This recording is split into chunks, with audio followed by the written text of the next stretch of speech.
स्वामी समर्थ.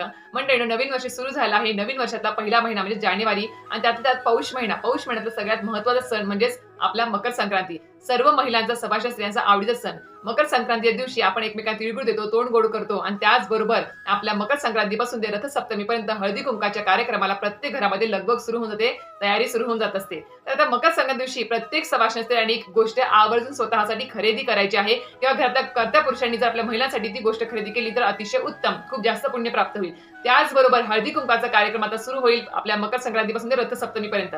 तर प्रत्येक स्त्रीला एक प्रश्न पडला असेल की काय वाण द्यायचं आहे आणि काय वाण देऊ नये, याबद्दल खूप बायकांना, स्त्रियांना प्रश्न पडला असेल. तर नक्कीच तुम्हाला कुठलं वाण द्यायचं आहे की जेणेकरून तुम्हाला अनंत पटीने पुण्य प्राप्त होऊ शकतं आणि स्वामींचा आशीर्वाद देखील तुम्हाला प्राप्त होऊ शकतो. अशा प्रकारचं वाण तुम्ही मकर संक्रांतीला प्रत्येक स्त्रीला द्यायचं आहे. ते जाणून घ्यायचं असेल तर नक्कीच माझ्या YouTube चॅनल शीतल स्वामी सेवाच्या व्हिजिट करा. त्यावर संपूर्ण माहिती व्हिडिओ आलेला आहे. लिंक तुम्हाला व्हिडिओच्या खाली भेटून जाईल. धन्यवाद. श्री स्वामी समर्थ.